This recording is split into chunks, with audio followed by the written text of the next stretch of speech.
Okay, thank you for having me. I'm super excited to be here. I'm going to tell you a little bit more about myself in a second, but just so you know, we kind of have four main things on the agenda to cover today. And I want to get you a little bit of time to implement some of the things that I'm talking about. If you have a computer with you, that would be most ideal, but a lot of the things can be done from your phone as well. So hopefully you're leaving here with something to post or something to go off of as far as your social media and your strategy.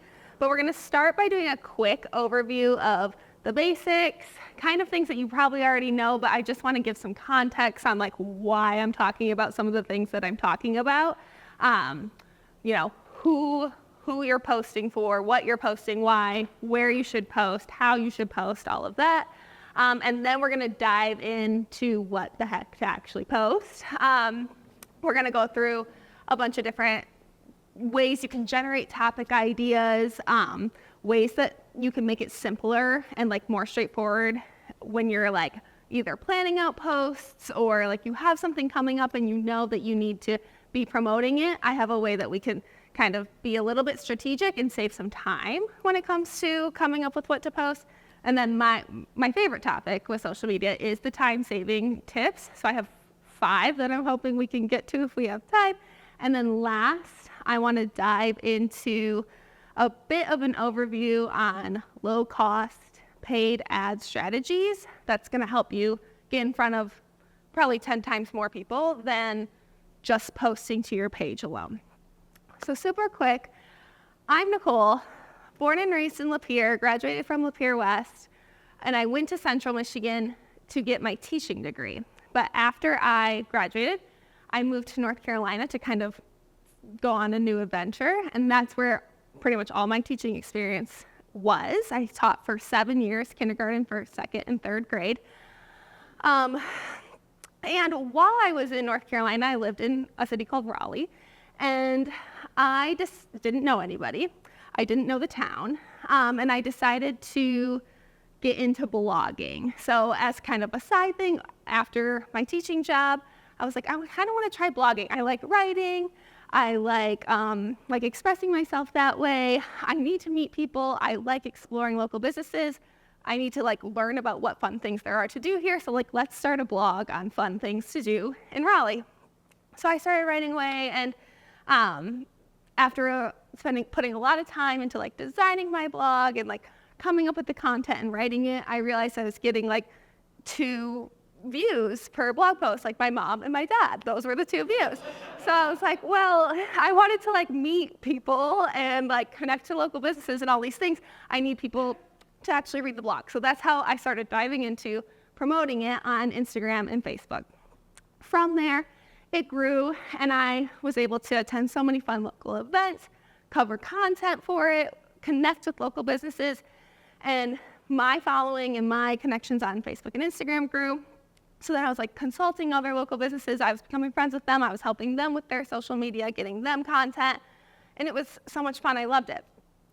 But the pandemic happened, so a lot of the businesses shut down, and then I got pregnant with my first, the little girl in this picture.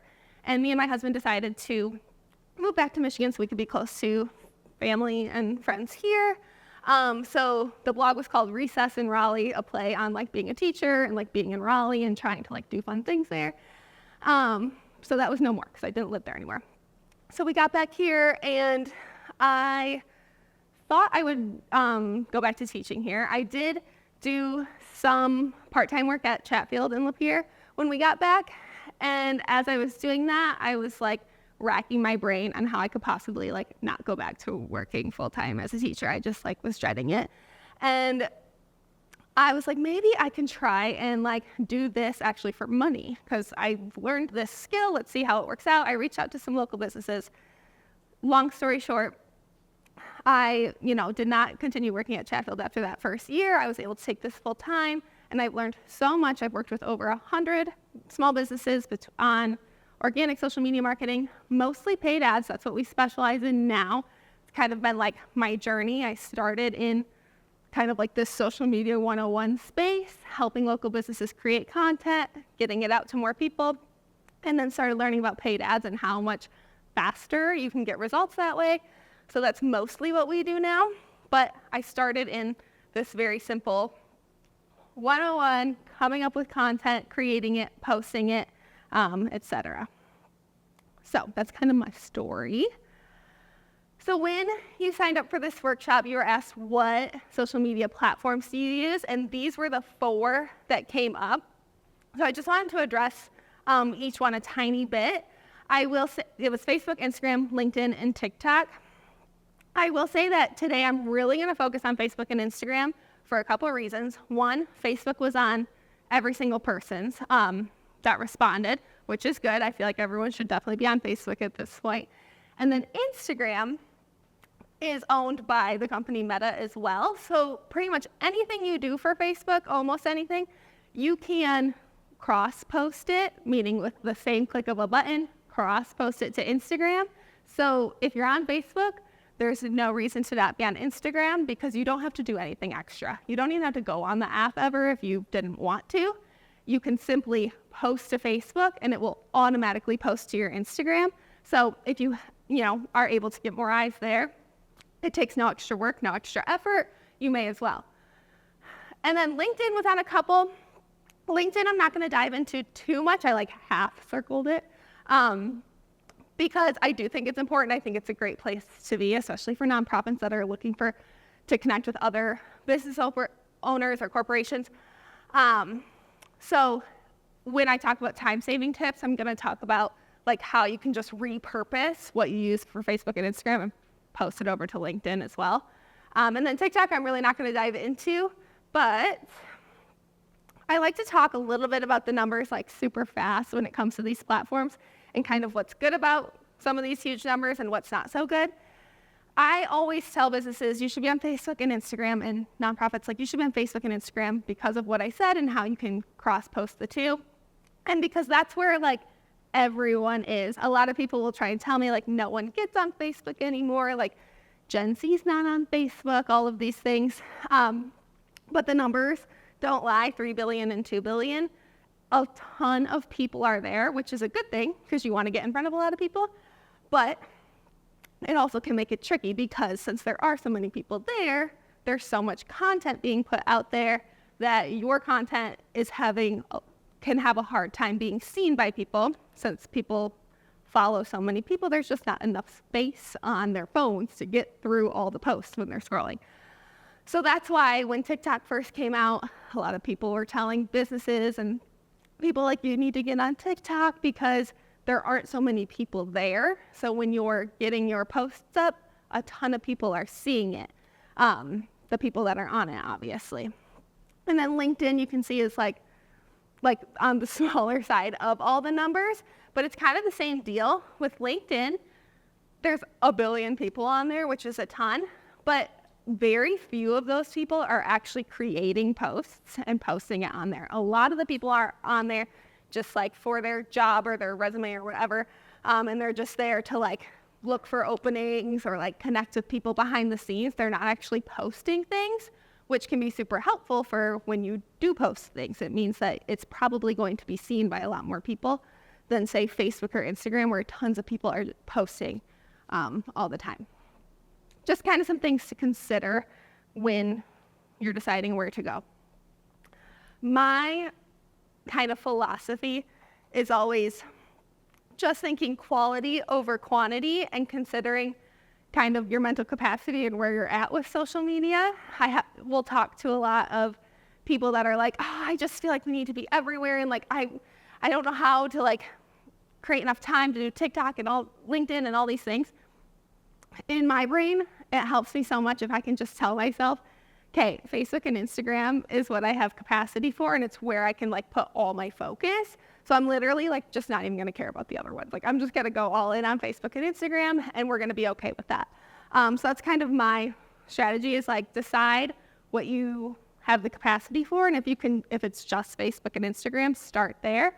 If you have someone on your team or you yourself are super into TikTok or super into making the short form video, maybe that person can take over TikTok. But if it's just you running the social media, Facebook and Instagram is a great place to just put all of your focus into instead of trying to spread it out among all the different platforms. It's kind of my philosophy there. When to post? My general guideline is 3 times a week minimum. So there's 2 main reasons for that. One is obviously to stay top of mind to people who are seeing your posts. It's helpful to keep those posts consistent so that it's almost like a subconscious thing for people who are consuming social media at this point. But like just seeing your posts, reading stories, like kind of seeing what you're up to can be helpful for just like staying that top of mind and keeping like your general brand awareness up. But the other reason that I think it's important to post 3 times a week is because of that mysterious like algorithm that Facebook and Instagram uses, which just means who they're choosing to put your post in front of. Or when you're on Facebook scrolling, you have a specific algorithm based on all these crazy things. Who knows? Like it's nobody really knows what's happening back there. But you have this algorithm that's like showing you specific content. Maybe it's based on people that you often like their posts. Okay, they're going to show you their posts whenever they post.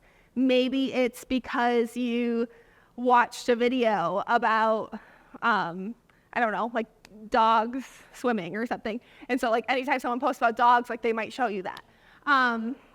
That kind of thing. Well, when it comes to that algorithm, it rewards, quote unquote, people or pages who post consistently. So if you're posting 3 times a week, over time you will notice, if you ever go in and look at your insights on the back end of like how many people your posts reach, you'll notice that number like very slowly, usually get bigger and bigger over time.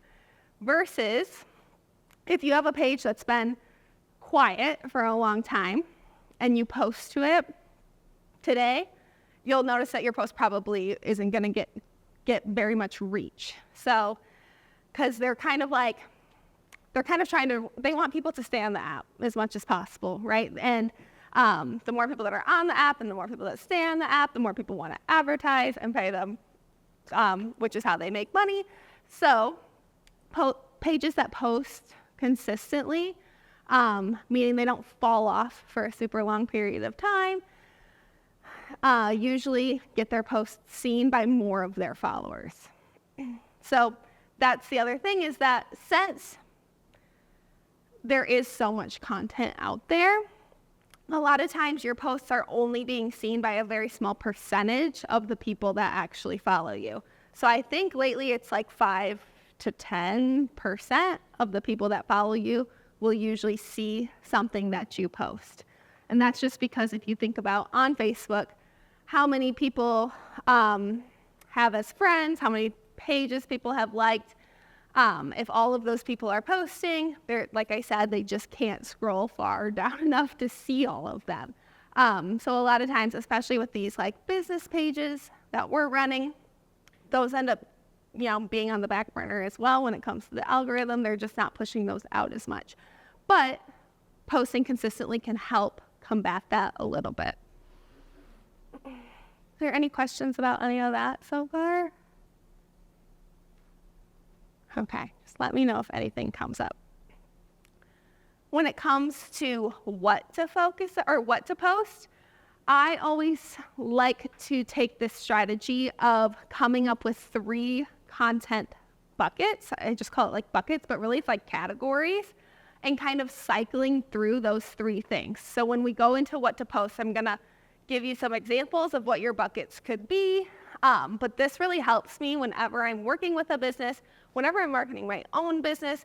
I have my 3 categories and I just stick to them, and I try and kind of cycle through them. So it's like, okay, my own buckets for my business, I post about paid social media marketing. I post about organic social media marketing, like tips and different like news things that are coming out. And then I also post about like mom life and entrepreneur life, since I'm really working, like I'm like a personal brand. So I'm really working with people who want a connection to me personally. So I'll post about that too.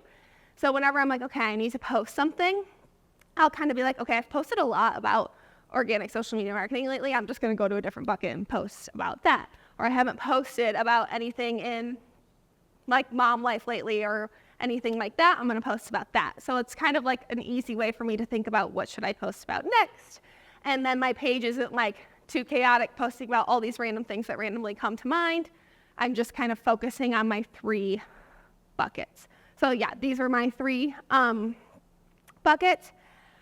And then for you guys, you could get more specific than this if you wanted. And of course you can have more than 3. This is like very up to interpretation, but it's just like a helpful way to think about it. For nonprofits, 3 buckets you could be using are 1, like your mission.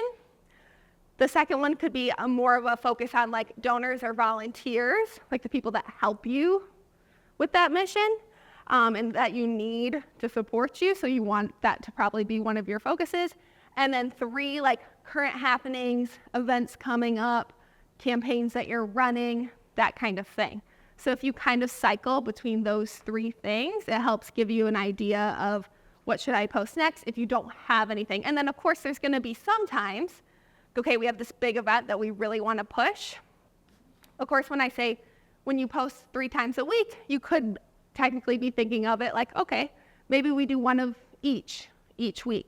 But if there's like a huge event that you're really trying to push, then maybe it's like you're going to post twice about the event that week, and then you're going to post about your mission one other time and, do that for the month. It can be very much fluid, but it's just kind of a general way to think about it. Okay. That wraps up the basics. So we're going to get in. Yes, Nancy.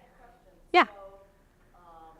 Posts equal, so if I don't have content, but I share someone else's post, does that count? I say no. It definitely is great to do that. I would say that would be in addition to your 3 posts a week, unfortunately. Yes. It's better to post photos, videos, things like that. Great question. We're going to dive right into that right now. Okay, so first we're going to talk about types of posts. Perfect timing. Before we go into like the actual topics. So there's pretty much 4 types of posts that you can post. And I think I have a slide on here that's like general notes to kind of think about with some of these. Ultimately, any of these is to me better than like nothing. So it's like, okay, I'm not going to make videos.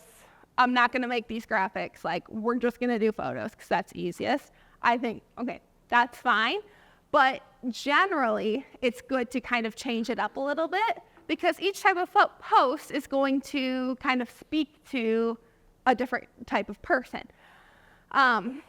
So there's a photo, just a static photo. And of course, on Facebook, you can post just text. You don't technically need a photo with it. But in my opinion, you may as well just like throw a photo on there because it's going to be a little bit more eye-catching. If it's a stock photo, from Canva or something, like if it's anything, like just throw any photo on there. If it's a picture of your logo, something like that, it's going to be a little more, we call it like scroll stopping, like stop people scroll and like get them to read your actual post.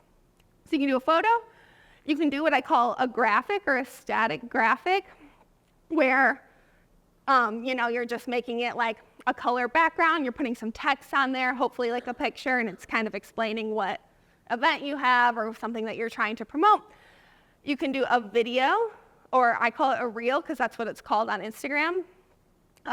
Or like it's like a TikTok, a short form video. And then there's also something called a carousel, which just means it's like a group of photos or like a group of graphics that people swipe through. So those are the 4 types of posts you can make. And then some things to note. I'm going to put these all up here so I don't have to stand by the computer. The biggest thing right now is like kind of a motto in social media. It's like attention is currency. Like to garner someone's attention is so valuable right now because our attention is so scattered, and people's attentions are so scattered because of all the different apps there are on our phone and all the different posts that we're seeing every day, like all the emails that are coming in are real life. Obviously, like it's hard to garner someone's attention for something.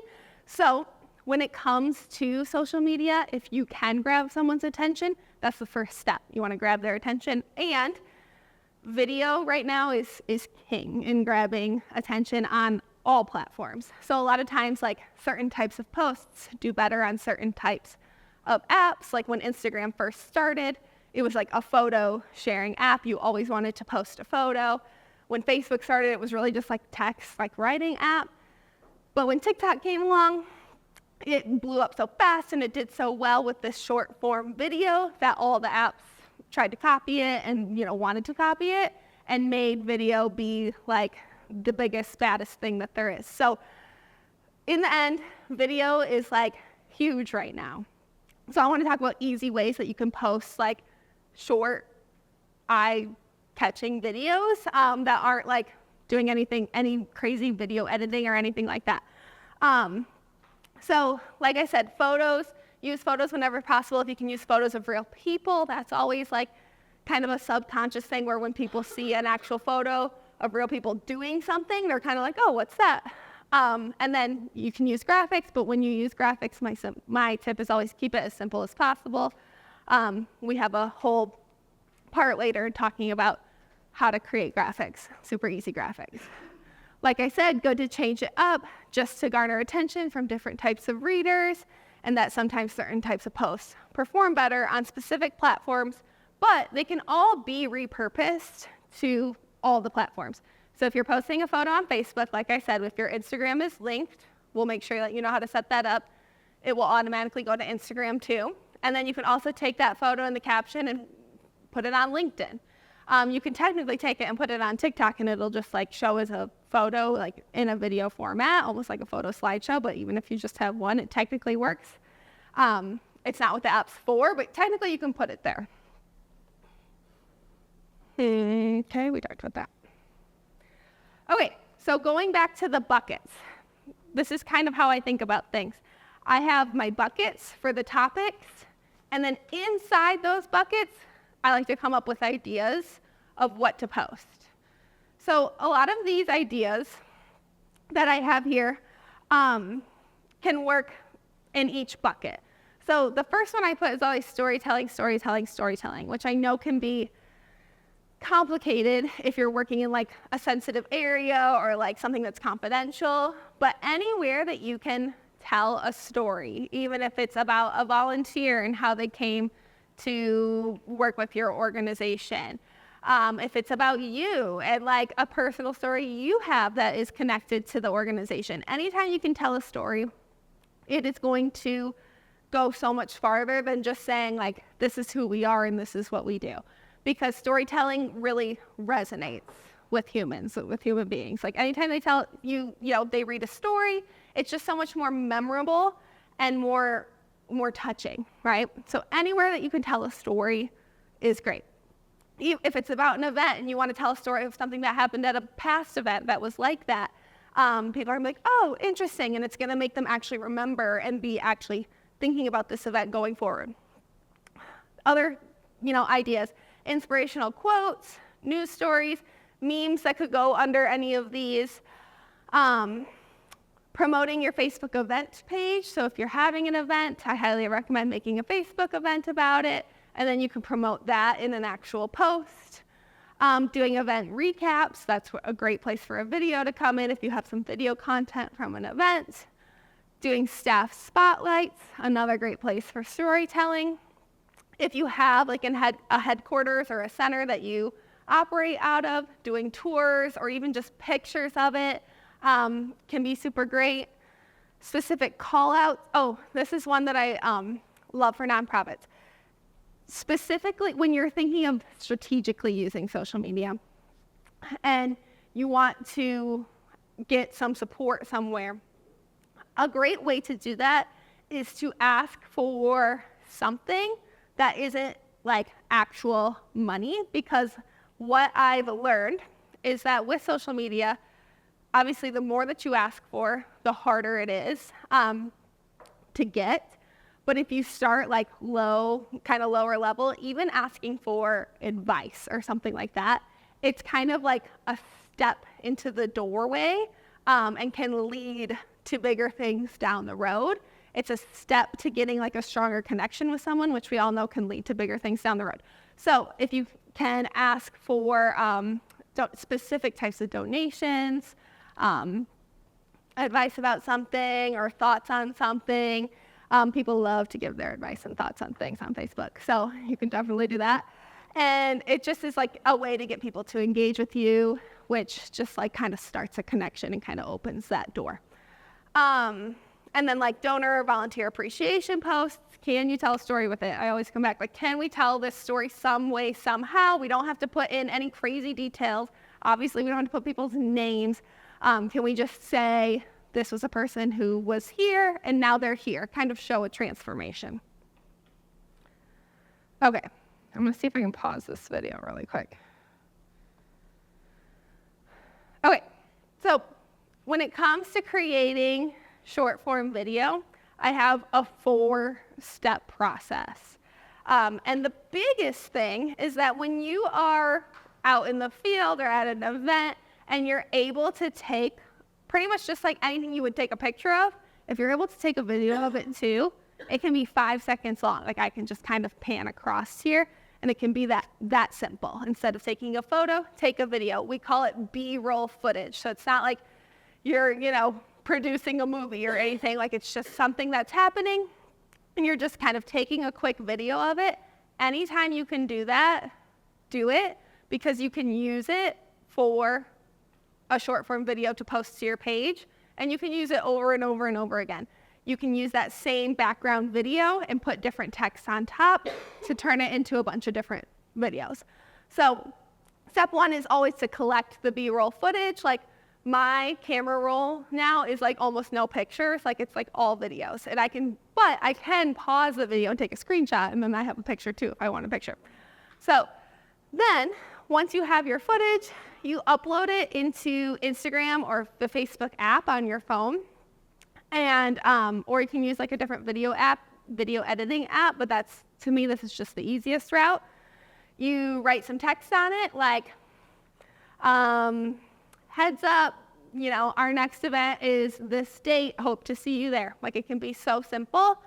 And then you can add music to it, which music is right in the app, and then you're done. So I took a screen recording video of myself creating a reel to show you how fast it can be. I'm gonna try and see if this makes sense when I play it. I recorded my phone. So these are my kids reading a book on the porch. So what I'm doing here at the very bottom, it's kind of hard to see, but I'm just like cutting the video to make it a little bit shorter. Just cut off some of the front, cut off some of the end. And then I just tap on the video and start writing text. So this part, I was like really thinking on the fly here. So this part takes a little bit longer of me writing, but I wrote something like, oh, when grandma comes over and suddenly your kids start acting like it's totally normal for them to sit on the porch and read a book. Like they've never done that before, ever. So I'm like, why are you doing this now? My mom's like, oh, look how sweet they are. I'm like, they've never done that. So I wrote that really quick. And then all you do is kind of adjust to the text of where you want it to go. You hit next. They give you some different music options. So you can like hit that little play button to test out which one you want. And then I picked one and I had like a reel to post ready to go. So it can be super fast and easy. Sometimes it's easier than like coming up with like a picture or like creating a graphic or anything like that. Like this is easier for me. I just throw the B-roll footage on there, write the text on there, click one of the music that they're showing me, post, it's done. Yes. The music, do you have to tell them specifically what you want, or is it just based on what you post? They can use have things based on this word. So there's a couple different ways to do it. The easiest way is when I'm going to post, they have a list of all different songs, and I can like I would just like hit the play button on some of these and be like, which one do I want? Like there's like some hard rap songs. I don't want that paired with a video of my kids, obviously. I'm not gonna pick that one. And I'll like listen to the next one, listen to the next one. Oh, this one's nice. I just hit it. So like all these are different songs you can pick. And if you keep scrolling down, there's even more. So they give you suggestions. Yes. What if you want, like you have an idea of what you want? You can search. I can't guarantee it'll be there, but at the very top it says search music, so you can type in the title. The other thing is if you are somebody who scrolls and like consumes content on Instagram, if you hear somebody else's video and you hear one that you like, there's an option to click on it and save it. And then it comes up at the very top, there's also a button that says saved. It comes up there if you want. It's not. I have Spotify. Okay. Can you take it from your collection? It has to be on the app already. I think there is a way to add your own. I don't ever do that. I just use what's already there. Oh, Instagram. This is the Instagram app. I'm pretty sure you can also do the same exact thing on the Facebook app. And I'm assuming all that music then is public domain. Yes. Yep. Mm-hmm. Good question. Okay. Anything else comes up, let me know. Okay. I'm going to dive into creating graphics too, because I know I see this a lot on, and I checked out some of your guys' pages, so I know that we're using graphics a lot to promote our events, to promote certain campaigns that we're running or like different things that we're trying to accomplish. So has anyone or everyone used Canva before? I think we're like half and half. Okay, so this is where I would love to give a little hands-on time to create something, but I want to show you how Canva works if you've never been on it before. It's free. It is, you just go to canva.com. You do have to create an account, I'm pretty sure, but like I said, it's free to create something. And they have a phone app as well, just called Canva. I like to do it for my computer because it's just easier. It's just a bigger space to work on.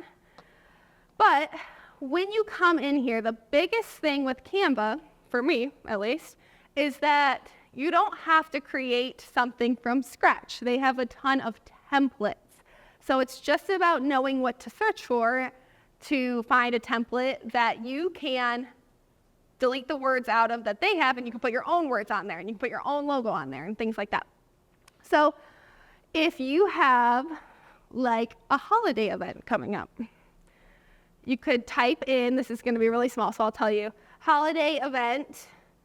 You can say post. You don't really have to say post. There's like another filter in here that you can just look for a social media post. But the big thing too with these is they have all different things. You can create flyers, you can create printouts, you can create presentations, like the presentation I'm doing right now was created on Canva.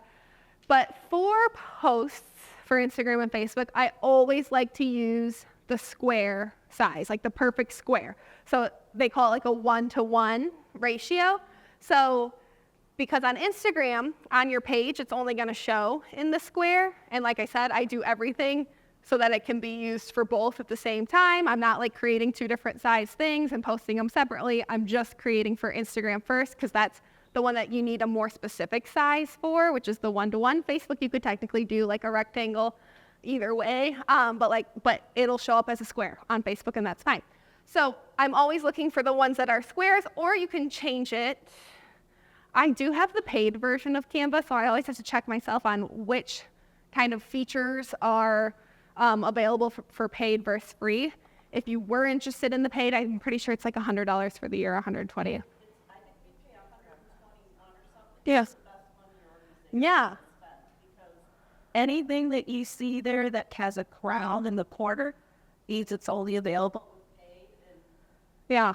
guess what? Which you might not see it on mine. They like to have the crown, Yeah. compared to hiring a marketing firm, Oh yeah. paying to have it done, you're gonna get your $121. That's kind of what I figured. Yeah. There's a couple other features that I can talk about too. I just want to let everybody know But if you are interested in using Canva, you haven't yet, if you have a 501c3, it's free. Oh, perfect. But you have to like send in or Right.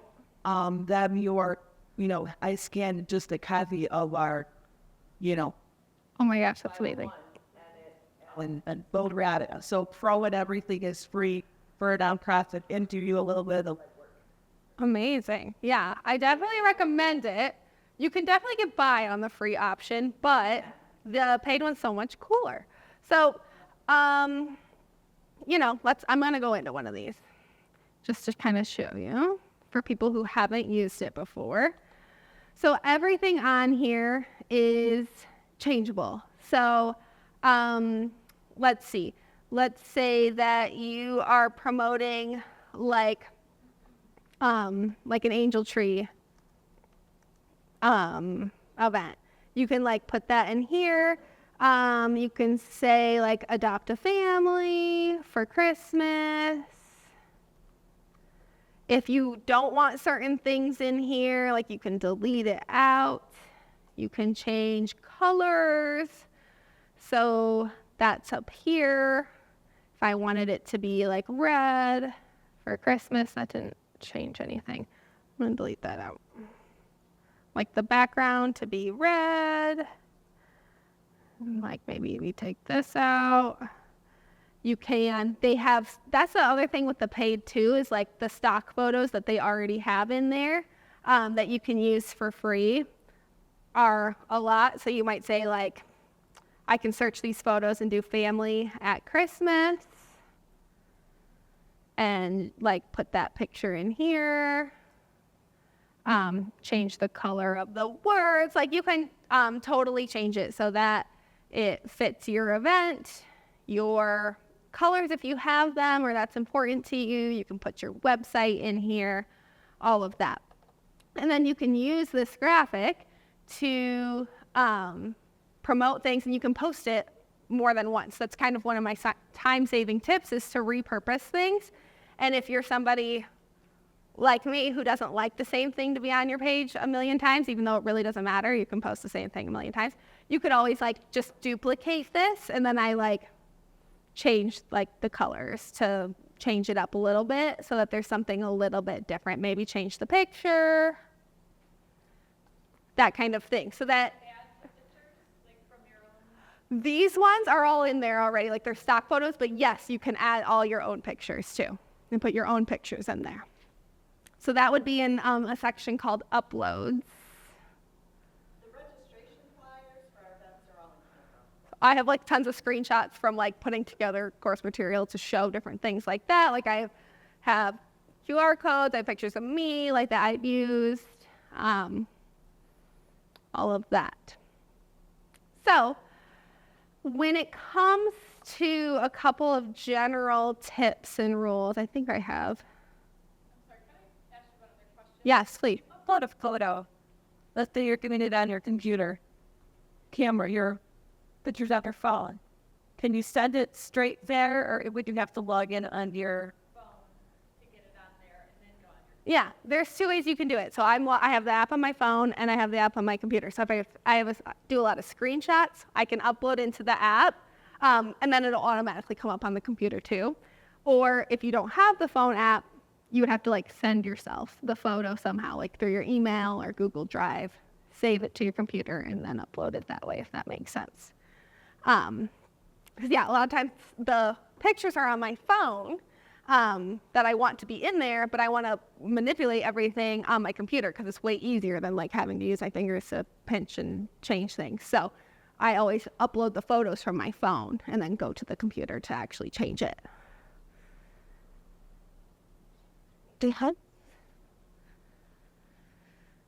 Okay, what else did I have about that? Jumping ahead. Okay, these are just some things that you could search in there for different types of posts. And this is just the first 5 topics that I came up with off the top of my head. You could type in nonprofit, see what comes up. Like this, sometimes if I like need help coming up with something to post for myself or like one of my clients, I just like type in what their business is and then see what kind of templates that they have so I can like copy it, really use it as inspiration. So you could type in nonprofit, see what's coming up. Type in Christmas event or any type of event that you have coming up. Type in introduction post, volunteers needed post, 5 steps or 5 tips. So if you're going to give like 5 tips to like pass the GED or study the GED for the Family Literacy Center, like you could just type in 5 tips or 5 steps and then a graphic will come up and you just have to take out whatever text is in there and write in your own, but it already looks nice and put together. Does anyone have other examples of what they use it for specifically? Resumes. Awesome. Yeah, because like all the spacing and everything, like it's all done for you. You don't have to worry about that. Print media too, yeah. Okay, this is where I would love to give 10 minutes, 5-10 minutes, which I know isn't very long, to create a graphic in there. I'm gonna go through like caption writing and some other ways that you can post things. So if you have something already put together to actually schedule or write a caption for going forward, this would be kind of the first step, is coming up with a graphic or a post. So it's canva.com if you don't have an account. And then like you could type in one of these posts, think of something you have coming up, think of something you'd like to share. Okay, for the purpose of time, I'm gonna kind of keep talking through some things. If you're still playing with your graphic, you could totally multitask. I'm gonna dive in more onto post ideas, but I did provide a list of, I believe it's 30 kind of general post ideas in one of the handouts that should be at your table. I think it's on the back of that notes page. So these are very general ideas, but they are specifically for nonprofits. But of course, not everything's going to fit with what you do specifically. So what I like to do is take those and like you can break those down, each of those down into even 5 more posts. So let me see. Yes, it's on the very back of the stapled one. So spotlight a success story. You can come up with several success stories.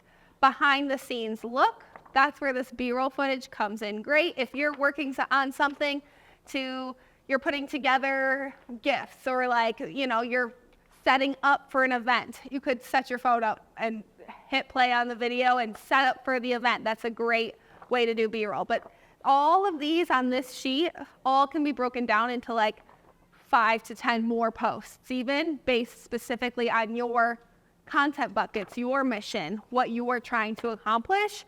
So you can always come to this if you're looking for something to post.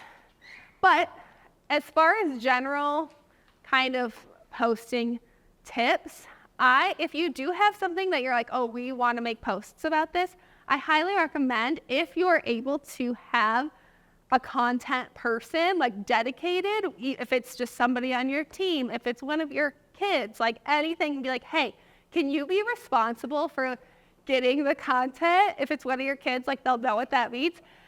Taking as many pictures as possible, taking behind the scenes video of things. Doesn't have to be like, of course, I think it's great to have some fun setup videos where like people are talking, but like you don't have to do that. It can just be that B-roll footage. And if you have someone who's specifically designated to do that, you'll know that you'll get it, because that's always a hard part. Be like, oh, we didn't take good pictures or get good videos. And then you can use those, like I said, in so many different ways. Like one video can go so far. As far as Canva, reuse the same template to make more posts of a similar theme. So maybe one of your content buckets is posting like inspiration for a certain person. Like I think I saw like the pregnancy center was signed up here. So it's like, oh, we want to post like a tip for pregnant women or something. You can find one Canva graphic, write that tip in there, and then duplicate it, write another tip. Duplicate it, write a different tip. Do that 5 times, you've got 5 different posts, 5 different tips. Post your graphics and your reels to both your Instagram and Facebook page. So if we have it connected correctly, which I have a slide on how to do that, it'll post both places. Then you can, once it's posted, you could also post it to your stories. If you do any of that, then you've got it on your Facebook page, your Instagram page, your Facebook stories, your Instagram stories. If you have an event page or a group, you can post it in there. Take the same post and just put it everywhere that you easily can to get the most out of it. And then also, it's super helpful if you are comfortable or able to share to your personal page and ask others to do that as well, because people see posts from people that they're friends with that are like actual people, not business pages, a lot more. So just sharing it, posting it to your business page, but then from your own personal page, clicking that share button that you'll see on there and having it go onto your own page can help really boost the reach. Something that is Verge, because all of our nonprofits Yeah. you volunteers. So if you just even get your board members to like it and share, Yes. involved in the community, Right. and they can help in that aspect. So it's a very simple way. Yeah. Yeah. Most of the time when I post even to my business page, I share it or my mom shares it, so like it really helps boost it. Okay. And there's more about what to actually post in this section of the presentation. So we're going to dive into my top 5 time-saving tips, and we're going to implement some of these right now too for practice. So the very first one's repurposing and reposting. I just talked about that. I didn't realize I had that in both these spots, but I feel very strongly about it because when you put in the work of making your graphic nice and pretty on Canva, just posting it one time for 30 people to see it, I'm like, that's just like you're not getting all your bang for your buck. So take that post it, be like, I'm going to post this every Monday until the event, or I'm going to post this, these 5 tips. And honestly, if you have like 5 tips or like 5 different things, you can cycle through those and then like start back at the beginning. Like we talked about at the beginning, how people's attentions are so scattered. If you repost something that you posted 2 months ago, 3 months ago, like no one's calling you up like, you already posted that. You already posted that. No, nobody remembers or cares. And so more people that, it's just a chance for more people to see something that you already created and put work into. So like repurpose it, reuse posts that you've made when it's relevant. If you do the same event every year, like if you can make like 3 different posts for that event and then the next year just change out the dates or whatever, that can be super helpful too. This is how I set up my cross-posting. I do it from the Instagram app. I think that there's a way to do it from the Facebook app too in your settings. But if you have the Instagram app and you want to make sure that this is toggled on correctly, you just go to the settings part of your Instagram and then there's a button that says cross-posting. So there, usually the Facebook and Instagram pages are already linked, but if not, it'll probably ask you to link your page. And then you can toggle on, like anytime I post a story on Instagram, it's also going to post the story on Facebook. Anytime I make a post on Instagram, it's also going to make it on Facebook. Same with the Reels, which is the videos.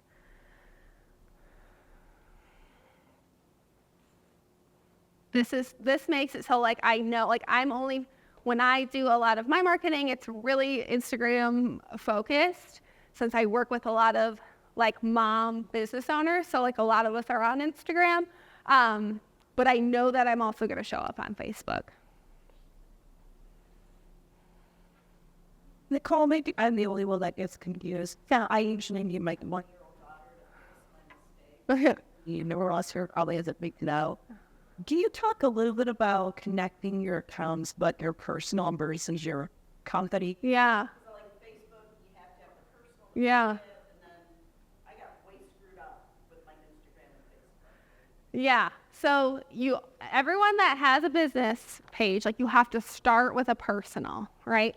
So everyone has to have a personal page. It's like Facebook's way of trying to cut down on like scammers or bots, like not wanting, like creating pages that aren't connected to a personal person. They want you to be connected to a person. Like Nike's Facebook page is connected to somebody, like somebody's real page. So everybody has to have a personal page to start with, and then you can make your business page, and then the same with Instagram. So it's like you don't want to connect your personal Instagram to your Facebook business and like have it cross like you said. So that scared me. Yeah. So you would go into the settings, and like my business page is called Nicole Eldridge Media. So I know that those are set up correctly, but like if you can easily unlink it and relink it to a new page. I don't know if that's where your issue's coming up. I guess my considering is it. Oh yeah. You can just give them permission. Like I know Facebook's easy to give. Yeah. To manage that page as well. Is Instagram the same? Instagram's not the same. Instagram, you have to give like the login and the password for them to get on. I don't know if that's helpful. Yeah. It's been a long time. No, sometimes it's super, like anything with Facebook and Instagram, which is so irritating, but it's good for me. It's why I have a job. It's also confusing. But so like that's why it's like my job is like kind of figuring it out. And sometimes the thing with Facebook and Instagram too is they're constantly changing how things look behind the scenes because they think they're trying to make it better. But in the end, it's like we like to help stop changing it. And also they'll be testing different versions of things. So like how mine looks behind the scenes, like probably looks different than how yours looks behind the scenes, which also doesn't help things because I'm like trying to make a document with like step-by-step directions on how to add me as a admin on your Facebook page so I can post for you. And they're like, I don't have these buttons that you're talking about in there. I'm like, oh, great. So then I have to get in there and just like be a detective and figure it out. So it's not like they don't make it easy. They don't make it simple. But if you ever need me to like look at anything behind the scenes, like send me an email, like I can come to you. You can just like send me a screenshot of what things look like. I'll be like, oh yeah, click this, this, and this. Well, we can figure it out together. Yeah. Facebook, there's like that up in it. Right? And then just your personal. Yeah. No, which one to use? I signed up for not a business one. I'm like, all right, well now I'm stuck in my personal. I didn't know how to get out of that. So do you have a business like a business page? I did at the time. I had Yeah. a page that I was managing for Right. and so I was on there, but then I wanted to disconnect my own. personal page from it. You can't disconnect your personal page from it. So it kind of sounds similar to what like Nancy was dealing with. Like there's all these different types of pages, and like sometimes you mean to post to your business page, but you actually meant to post it to your personal page. So your personal page, like a personal page, has to be connected. But if somebody else's is connected, you should be able to disconnect from it. But every business page has to have a personal page connected to it. But then you can add more people onto it. If the business is no longer existent, then you just delete. Yeah.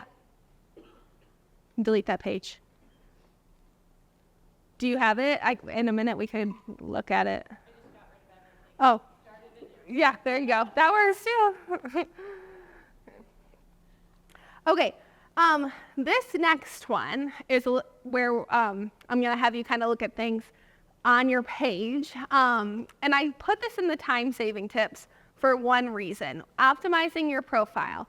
I have a checklist I'm going to go over with you for Facebook and for Instagram of things that you want to be living on your profile at all times for one main reason, and that's something called SEO, which I also just call like findability.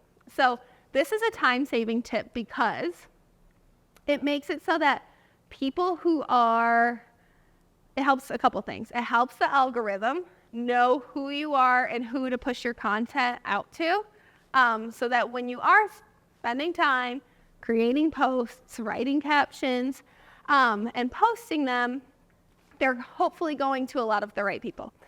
Also, if people are ever searching, a lot of people are using Facebook and Instagram just like how they would use Google. Like they're just searching for something.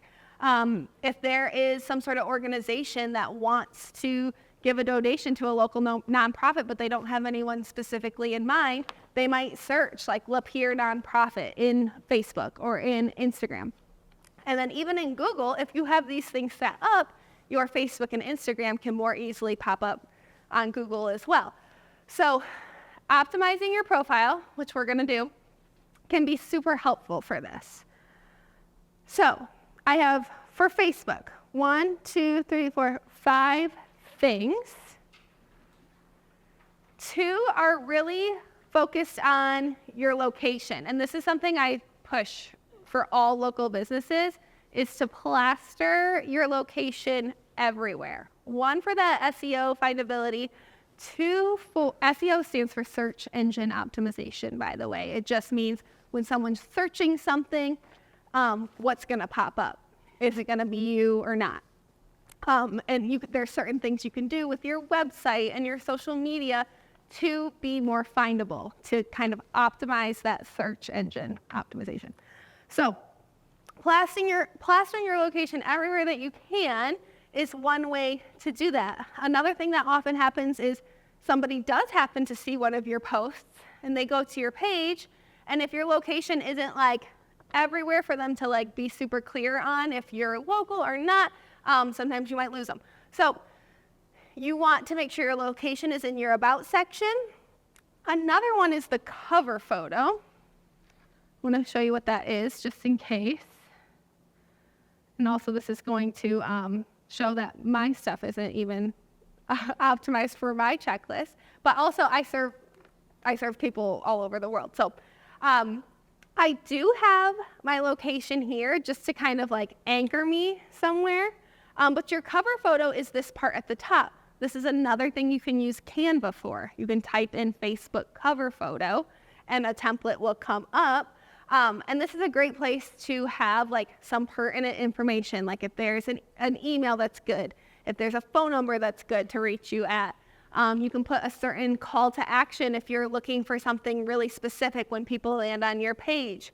You can put your logo, but this is something that you want optimized. So I always say at least have your location there, at least. And when I say location, I really just mean like Lapeer, Michigan. Like you don't technically need like the whole address, as long as people have a general idea of where you are. Let me go back.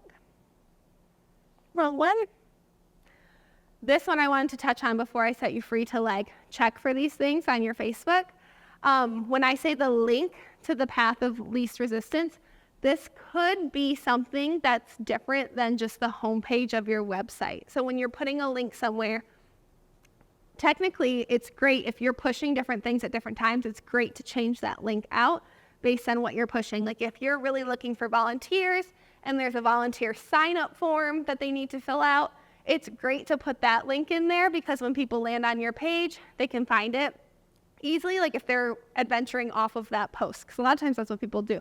They see a post that they're kind of intrigued by, they might read it, but then they might go to your page to kind of check out a little bit more. So it's great to have what I call the path of least resistance as a link in your About section. And that's not always just the homepage of your website. So it could be a link to a Facebook event. It could be a link to like a donation page that you have on your website. Where would you love people who are just finding you and they want to take the next step to like connecting with you or working with you? Where would you want to send them first? That's not always just the homepage of your website because people might get there and then they have to do some more navigating around to find the next step. Sometimes it is the homepage of your website, so that's up to you. But I do like to say to optimize that link to exactly where you want people to go. Okay. Yeah, so like if you want people to sign up for something online, like instead of sending them to your homepage and then having them find the sign up section, you're signing them straight to the sign up page if you have a sign up page for something. If you are looking for people to give their name and phone number because they're interested in, being a sponsor or something for a certain thing, and there's a certain page for that, like that's the link you want to put there, that kind of thing. And for some people, it's like you just want to put your homepage, and that's fine too. But if you have something more specific, put that there. It's just like the path of least resistance to get people from social media to the end result of what you want. The last thing is the pinned post. So on Facebook, there is a feature called pinned post where you can choose, I think you can choose, I don't know how many, I have 2, but it used to be just 1, where you can choose a post that you want to stay at the top.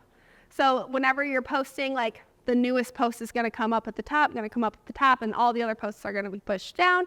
If you have a post that you want to, get some more attention, you can pin it to the top. If you have an event coming up, if you have a specific link that people can always go to learn more about how they can benefit from your services, like make that a post and pin it to the top so that it's always staying up there. So those are the 5 things. I would love if you took some time to go look at your Facebook and see if there's anything that you can optimize, if there's a post you can pin, if you can add your location into your about section, any of that. If you need help with anything, like if you need help with the linking thing, I can come around and help with that. Want me to take a look at how you have things linked in like your business Facebook? Let's take a couple minutes for that. Okay, I'm going to talk about the Instagram one and the post one together really quick.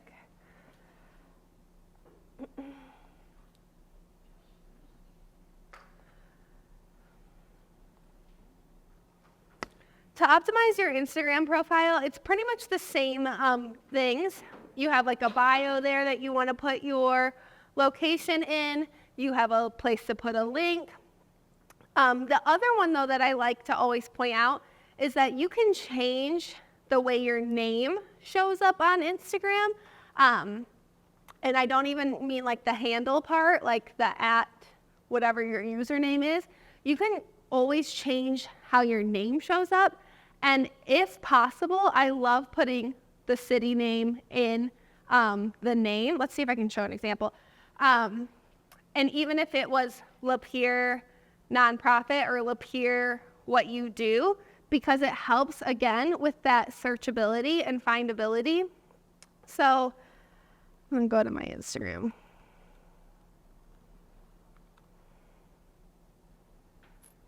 Instagram is kind of funky because like they are really not set up to be used on the desktop at all. Like you have to do a lot of it from your computer.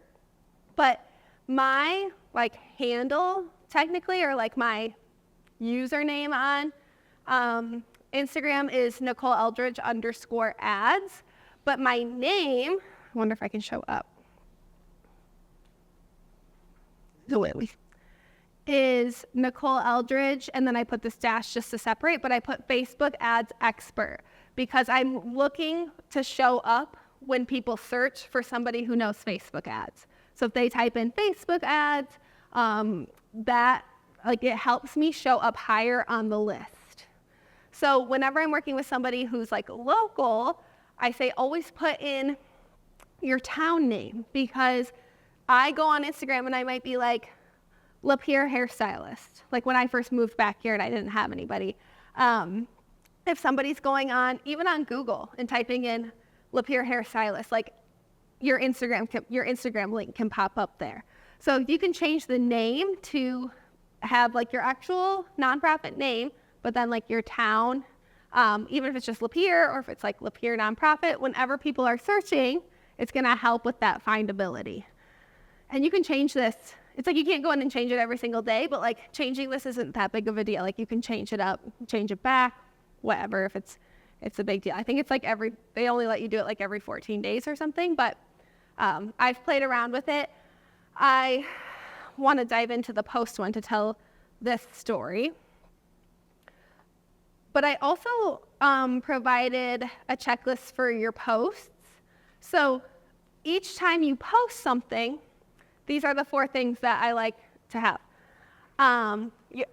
What I call your creative, which is like the photo part, the part that's visual, your caption, which is the words part, hashtags, which I'll talk about in a second, and then to geotag your location. So in Facebook or Instagram, there's a place where it'll ask location. You can click that and you can play around with it. There's all different kinds. You can do Michigan. You can do Lapeer, Michigan. You can do, if you have a physical like building, you can do your actual physical building. If you're doing a post and about an event that's going to be held at a park, you could geotag the park. You can try all different things. You don't always have to do the same one. It's good to try different things. And it just helps teach the app where you are, and it helps give your posts to more people who are also there. And then also, like, if people are going somewhere nearby with their phones, a lot of times, like, posts that are geotagged can show up, on their page. So there's a place to do that inside the app. It just asks location. You just start typing something, and it'll pop up. For a little bit, I was experimenting with, I always like to try different strategies on my own page so that I can like take them to my clients and like use them with them. So I had put Lapeer social media manager, I think, at the time. And then I was geotagging all my posts. I was saying like Lapeer, I was saying Flint, I was like saying Metro Detroit, like random things like that. And I was getting some booked calls to talk about my services, and all the booked calls, like this is the first time that this had happened, all the booked calls I was getting was from people, like local people in Michigan, and they were saying, I typed into Google or I typed into Instagram, like social media help near me, and you were the first one that was coming up. And it was always people who were local in Michigan. So I think that having those things really helps with your searchability and your findability and all those crazy things that happen behind the scenes with the algorithm. Okay. We're going to move into tip number 3 for time saving, which is using ChatGPT. Has anyone used ChatGPT before? Yeah. Okay. Yes. It's like a lifeline for social media. So it's an app on your phone or a website. So just chatgpt.com. This is AI that can help you with a lot. So I provided, I have some prompts that you can use to help you come up with post ideas. I didn't give you a printout of it because it's like you want to copy and paste it on your computer. So I have a QR code with a link to a Google Doc. You can copy the prompt. There's going to be fill in the blanks. And you can paste it into the ChatGPT app or on your desktop, and it can help you come up with exact things to post about. It can help write a caption. I have one in there for a hashtag bank. So when you post, especially on Instagram, it doesn't matter as much on Facebook, but I always just do the same exact thing. So if I'm doing hashtags on Instagram, they're going on Facebook.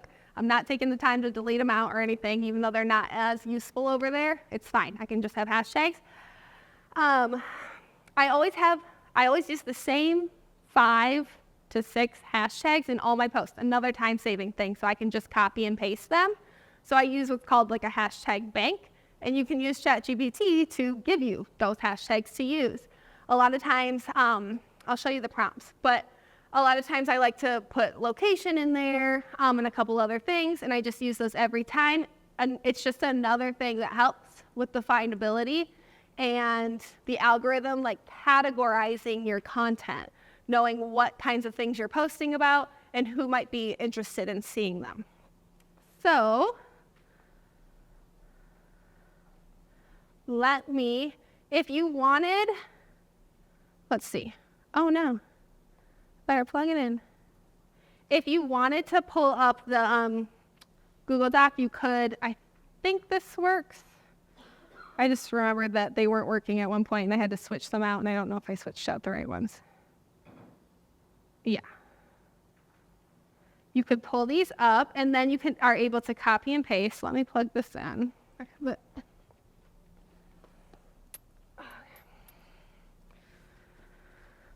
But basically, the answers that ChatGPT gives you are all about how specific you get with the prompts that you give it. So these ones that I'm giving you are kind of general, like they're not super specific, but you can always put in as much or as little information as you want. The more information you put in, probably the better answers it's going to spit back out at you. So to generate some post ideas, you can say, it says, we are a local nonprofit in Lapeer, Michigan. That's mission is to, and I put an example using the Literacy Center, and I just copy and pasted like a sentence from the website. So I didn't even have to like even write out my own thoughts on those things. I just did like copying and pasting things from the website and feeding it into ChatGPT to give it more and more information about who you are, what you do. We offer fill in the blank. We want to use social media to fill in the blank. Can you please provide me a list of 30 social media post ideas we can create this month to meet our goals? Okay, so I wrote it out for the Family Literacy Center. I said, and this is just me, I have, this could get way more specific. This is just what I came up with off the top of my head. We are a local nonprofit in Lapeer, Michigan. That's mission is to provide free tutoring for adults who want to improve basic skills or earn their GED. We want to use social media to spread the word about our services, find more volunteer tutors, which I don't even know if they're volunteers, but I just put that in there. Okay, I wasn't sure. And promote our fundraising events. Can you please provide me a list of 30 social media post ideas we can create this month to meet our goals? So I wrote that, pasted it in, let's see. And of course, the reason I say 30 and I just specify an amount is because I don't want to read through 100. And I also think that 5 probably isn't enough because even when they give me 30, I'm not gonna like or use all of those. But I might find like 5 in there that are like really good and that I hadn't thought about. So let me try that. Here, I'm gonna copy. I'm gonna paste. It usually kind of takes a second.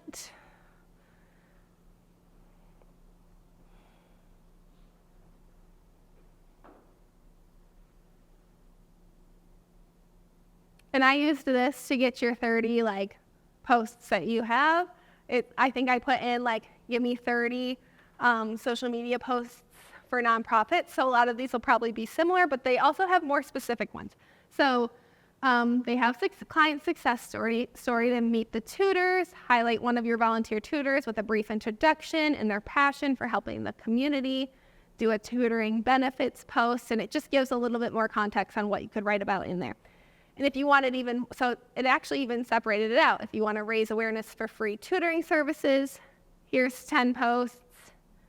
If you want to find volunteers, here's 10 types of posts you can make. If you want to promote fundraising events, here's 10 different types of posts you can make. Okay? So this is really helpful in generating ideas. Even if you like one, you could say, actually, let me go to the next one. But if you like one, you can be like, okay, yeah, I want to do an event reminder with specific dates and the time. You could say, this is the event, this is the dates, this is what we're going to be doing. Can you write me a social media caption to go with it? And then it'll write you a caption that you can copy and paste onto social media. So that is one of the prompts, writing captions, writing your text for reels. So I talked about how you can just put your video on and then write the text on. You can say, I have a video of me working behind the scenes on developing this new program for pregnant women that is going to blank. Can you write me 2 sentences to write on a reel that will, hook our audience? I think I put some of this, but yeah, that has a hook, some follow-up text, and then like a call to action. So like, check this out. This is what we're doing. Sign up here kind of thing. And it will give you different like kind of engaging hooks or like questions you can ask as your hook or like quirky, like fun things you can say in your reel that you might not be able to think of yourself on the spot. So there's a prompt for that. And then the hashtag bank, if you want a your list of hashtags to use with all your posts. There's a prompt for that. And then one thing I really like to use it for too is if you need to come up with a fun name for something. I struggle so hard with this. And it's like in marketing, you always want like a fun name to go with like an event or a campaign that you're running. So I always just feed it like as much information as I can about my goals and what we're doing. And be like, can you help me come up with some theme ideas or like a fun name for this? And usually it'll give me 10 and like they're all like terrible except for one or something. But like the more you can give it, the better it will get. And like, oh, I like that one. Can you give me 5 more ideas that are similar to that? You know, you just keep giving it more detail. Like, can you expand on that? Like you can just keep asking it to kind of get deeper and deeper until you land on something that you like. So I have this here so that you can copy and paste as you wish to get like fun captions and different things for your content. Any questions about ChatGPT? It's also free.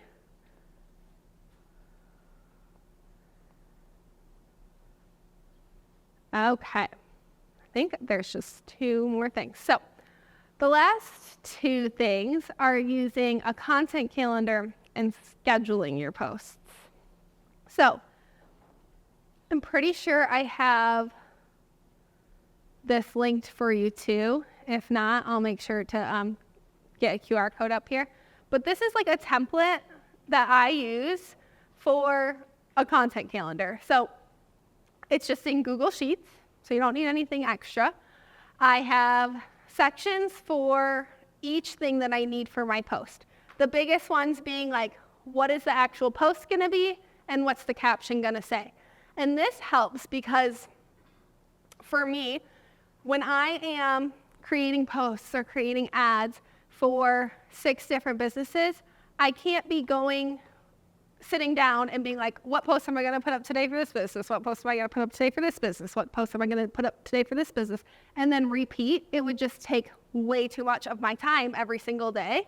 So I have to sit down and I have to batch, like we call it batch my content, where I have to sit down and I have to plan it all out for the month, go in Canva, go on Instagram with like the B-roll footage that I have, and I have to create it all, like, or at least like a couple weeks worth, sitting down in like a couple hours time, like 1 to 2 hours. So this helps with that, where I sit down, like, okay, I'm gonna post 10 times this month. These are the days I'm gonna do it. First of all, this is just like a general one, so like I don't have the dates in here. So you would have to look and see like what day of the week does the first start on. And then be like, I'm gonna post Monday, Wednesday, Friday each week. So a lot of times I like to just put in an X where I'm gonna post so that I know to go in. And then I'm gonna think, okay, let's think about the content buckets, which you can put those in here. Let's see, in purpose, I put those content buckets that I talked about at the beginning, like mission focused, volunteer or donor focused, specific asks, upcoming events. You could do like another section. And I make them different colors. So like as I'm kind of planning them, I'm like, okay, here's yellow, blue, green, and then like, okay, we have a couple more green posts. And then you can just kind of get a general idea, like, okay, are we getting a good variation of types of posts in here? And like sometimes you don't even have, and of course, if this is like too detailed, you don't have to fill this out at all, this part out at all. You could leave this blank, take these columns out of here. You could just kind of think, let's pretend like this is like the 25th. I might make a note in here. I'm just like thinking about Christmas a lot lately for some reason. So I'm gonna put, okay, the 25th is Christmas. Okay, so what kinds of posts do we want leading up to Christmas? Kind of like working backwards based on important dates that you have coming up. So you might put Christmas in there and be like, okay, we're gonna wanna promote that we need families to like adopt a family. Like we're probably gonna wanna promote that like, 5 times at the beginning of December or something. I'm just throwing out random numbers. But let's decide what days we're gonna do that. We're gonna post about adopting a family here, and then we're gonna post about it here, we're gonna post about it here, we're gonna post about it here. Okay? And then to take it a step further, I might go into ChatGPT and say, this is who we are, this is what we do, this is our goal. Use one of those prompts. can you write me 5 different Facebook captions that will help convey this message? And then, bam, we have 5 captions. I always say it's good to like definitely read them over and change little sentences up to make it sound more like how you would talk or how someone would talk in real life, because sometimes it can be kind of like cheesy and weird. So I just like to kind of change up the sentences, but having that base there for me helps so much from like having to stare at a blank page and just come up with something from scratch. So you can do that, and then you can be like, okay, I might like post a photo of the staff here and then here, and I know this is really small, but I might make a graphic, and then like we're gonna use that graphic again here. And then like this one's gonna be a reel, you know, that kind of thing.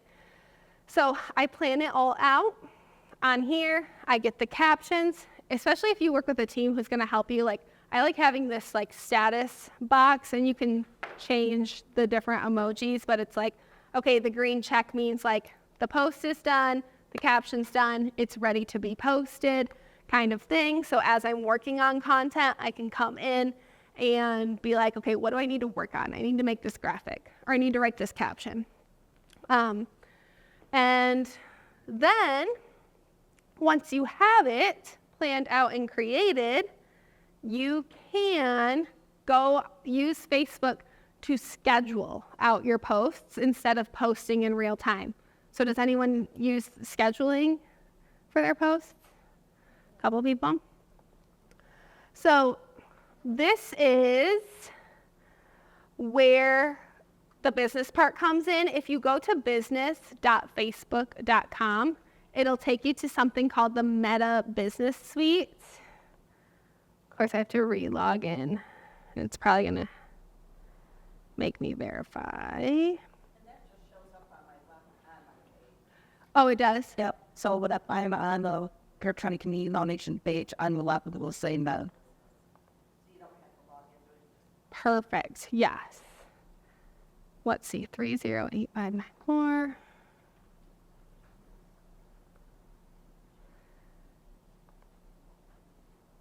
I think it was probably going to make me log in no matter how I went.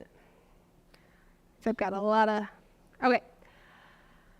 So, yep, you can get here just through your Facebook. You can do it technically from your phone or your computer. Like I said, if I'm sitting down to do a bunch at once, I like to do it from my computer so that I'm not like having to click a bunch of things just with my finger. So if you're in here, I believe you go to content over on the side. Let's see if it loads. And what should come up, is a place for you to create your posts. So there's like a big blue button up in the top right, create post. And then here's where you're putting in those things that you need. So you can add your photo or your video. You can paste in that caption if you have them all in one spot, or if you're just coming up with them on the spot, you can just paste it in here. You don't have to put it in, obviously have it in the calendar. And then scheduling options, set date and time. So you would pick what day and what time you want it to post. So this can be a huge time-saving tip, because even though it seems like every day that you want to post, it only takes 10 minutes if you already have the idea at least. This is like, for me, it's like a mental thing. I don't have to think about it. Once all of them are scheduled out for the month, it's like I'm not thinking about that. I have other things to think about. Instead of having to stop what I'm doing 3 times a week and be like, oh, what am I going to post about today? Okay, let me go on. Let me write it, all this. So this for me is a huge time-saving tip, batching all my posts together, planning them ahead, taking that couple of hours once a month and planning it out, scheduling them. It's done for the month. Any questions about any of that? There's no way to schedule something multiple times throughout the month that you're trying to like set, like you got those and you. Yeah, you'd probably have to just re-put it in. Right. I know. That would be nice. Yeah. No. They should do that.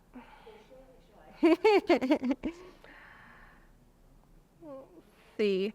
This is a QR code, and I'm pretty sure it's on your handout too, to the template for the calendar. If you wanted to make a copy of it yourself and use that, please feel free to do it. If after this you can't find something that you want, anything that I shared here, I have my email on there. I would love to connect on Facebook and Instagram. I will can send you anything. Okay. Last thing, paid ads. Okay, this is kind of my jam, so I'm excited to talk about this. When and why to use paid ads. First tip is, or first kind of bullet point is just about that organic reach that we talked about and how usually only 5 to 10% of the people who follow you are seeing your posts. So when you use paid Facebook ads, you are paying to show up on people's feeds. So you're guaranteed to show up on people's feeds. And even a step further than that, you get to choose your targeting, or whose feeds you're showing up on. So a lot of times if you're posting and your posts are getting picked up by the algorithm and showing your posts, it's just sometimes it can be to random people. So for this, you're choosing, I want this for a local business or a local nonprofit, you're choosing a radius per se, or a zip code. And you get to say I only want to pay to show up for this location of people. So there's that, and then there's also the tracking part of it. So if you are paying to promote an event, you can track how many people are responding or RSVPing to the event straight from the ads. There's a couple different things you can do with them too. You can, if you're trying to get people to show up at your center or wherever you are, you could say okay, mention this ad, and when you come in, and then you can kind of keep track that way. So there are a couple different ways that you can really keep track of how things are doing versus the organic posting. You're just kind of posting and hoping that people see it and that it's working. And you can use it for general brand awareness to make people aware that you even exist, which that can be extremely affordable. So I'm going to talk about that. You can promote your events, and then you can also, use it to generate leads. If you are, sometimes that can be for volunteers, or if you're just looking to grow your email list with a certain amount of people. Usually the big ones are brand awareness and events for nonprofits. So I have a couple frequently asked questions. I'm going to tell you what those are first before I answer these, but so that you know what I'm going to kind of cover, and then we'll have a little bit of time for questions at the end. I'm going to talk about how much they cost, or how much you should spend. I'm going to talk about how you can get started, and how do you know they're working. Those are kind of the 3 main questions that people usually ask me. So with how much they cost, you can spend, the minimum amount that Facebook allows is $1 a day on your paid ads. So a lot of times that comes, if you're using my brand awareness strategy that I use with all my local businesses, you only need $1 a day, because what you're paying for is basically the amount of people, of the amount of pages that you're showing up on. So there's this metric called CPMs, which starts getting a little technical, but it's cost per 1,000 impressions. So if your cost per 1,000 impressions, it varies so much, but if it's $10, it means that it costs you $10 to show up on 1,000 people's feeds. Sometimes for local businesses, it can be as low as $7, $5. So it costs you $5, and you show up on 1,000 people's feeds of the targeting that you choose. So as far as general brand awareness, kind of making you more known in your community, spreading the word, creating some local credibility because you are showing up for all these people consistently. This is one of those things where if you post to your page, it might show up on people's timelines for 24 hours tops, and then the post is dead, so to speak, until you repost it. Versus ads, once you set them up, they're going out to new people on a constant basis, day and night, so you don't have to keep posting new things. And when you spend only $1 a day, it's like they're going to keep finding new people. Versus if you're spending a lot more, then your stuff might start showing up on people's pages more than once, which of course we don't want to be like pushing it down people's throats, showing up there like a million times. But that's why $1 a day is perfect. It doesn't do that. So really how much you spend is depending on your goal and kind of what you're asking for from the ad. The more that you're trying to get from somebody, the more it's going to cost. So if you just want to spread general brand awareness, it's really only going to cost you like $30 to $60 a month. You can pay $1 a day to spread your message that way. And it's like, usually I use a reel for this because it's like, I know that garners the most attention. So a reel costs $1 a day, a graphic costs $1 a day. I want to use a reel because we're just going to get more out of it probably. You can promote an event, which I say probably costs. Basically, it's like the more you spend, probably the more results you're going to get. But if you want like a minimum amount to know, like I can probably get good results from this. If you want to promote an event, you can promote an event page right on Facebook. So you make the page and then you run ads to it. And when you run Facebook ads, you tell Facebook exactly what you want. So it's like, I want people to come to this event. So basically it's just going to be putting it out to people who they think would be interested in it. And then people who are like responding on that event page, people can say like, I'm going, or I'm interested, or I'm not going kind of thing. It's going to track like how many people are going to say they're coming from that event or from that ad specifically. So it's like, even if you have 100 people that said on the event page that they're coming, Facebook can track exactly how many of those came from ads so that you know, like, is this working or is this not?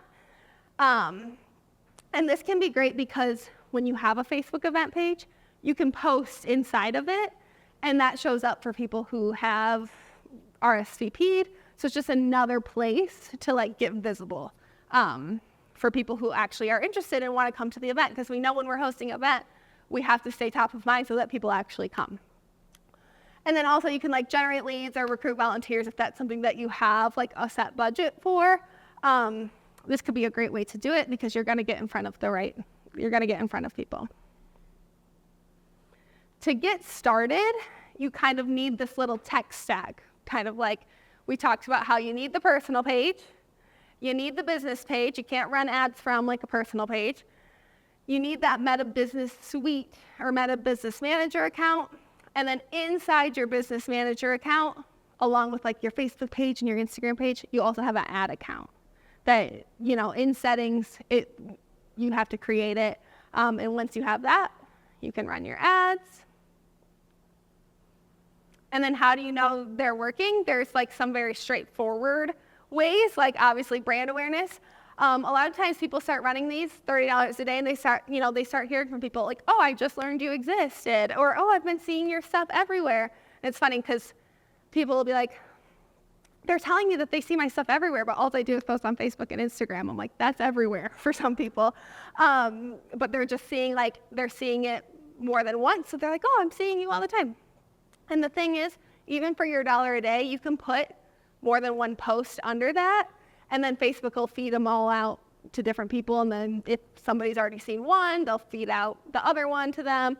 So you can be showing up in different ways without the same post kind of hitting someone over and over again. So obviously, if you're hearing those things, it's working. And then for your event, if you're getting event responses or you have like a better turnout than normal, obviously you know that the ad worked. But in more detail, you get a ton of metrics from Facebook, kind of behind the scenes. And the biggest thing we watch with them is click rates. There's different types of click rates that it will show you that tell you if your ad is compelling and if people are even interested in it. And if your numbers are below certain thresholds that we check for, we change it. We change the copy, we change the graphic, we change like the messaging around it to try and make it more compelling so that people are clicking in that they're interested. I am hosting a free challenge that's taking people through each day of the week, like how to get set up to run your ads, how to create some content, some good content for your ads, how to actually build it step by step. I'm doing this in a week, and I also have like a free course that I linked on your handout that takes you through how to set it up step by step. If that ever is something you're interested in, you're like, I have no idea how to do this, I have like a video that shows you exactly how to do it. Yes. How about is it that for like a therapy seller? What would you consider a good amount, like before you switch up that thing? How would we? So I will say boosting's good. What I'm talking about running ads is actually different than boosting. I should have specified that. But boosting works well too. But for boosting, it's like you like put like one kind of amount behind it and like there's really no changing it. Like that's just what you're boosting. For running an actual ad, I mean, I would spend like $5, $10 a day, and I'd let it run for like 2 days. And if like we're not getting a lot, we're gonna change it. I would say like this is so general because it can be so different, but like $1 equals a response, like somebody saying they're gonna come, kind of thing. Or like click on a link. Yes. Yeah. Yeah. Yeah. So if you get 5 of those a day, Build a real like 5, not the one. If you're spending $1, 5. If you're spending $5, okay. yeah. Okay. Yeah. You should actually get more clicks than what. Right. Yes. Exactly. So like one a day. Yeah. Yeah. And like honestly, it could cost a little bit more than that or a little bit less, but like say you spend $10, $20 and you haven't gotten any, we know that's not working. I'd say $10, $20 is probably enough to spend to at least get something. Yeah, great question. Can you explain the between posts? Yeah. Yeah. So the thing with Facebook ads, it's like so crazy. So this is like when something comes up and it kind of has really light wording that says sponsored. It's like a sponsored post. Somebody's paying for that to show up on your feed. It's not just something that they posted to their page. In fact, if you go to their page, you probably won't see it there. And Facebook, this is where people talk about how, your phones and Facebook and everything are like listening to you, watching you, because you can set up targeting in there that finds people based on the behaviors that they take, like on Facebook. And then it used to be like behaviors you were taking off of Facebook too, just like online or things that you're doing with your phone. Now, like there's a lot more tracking laws that block those things. So it makes it harder for people to like target specific types of people. But inside the Facebook Ads Manager, you can set up extremely specific goals, like the event responses say, or I want more people to like watch this video longer. I want more people to follow my page. Is technically an option, but I wouldn't recommend using it.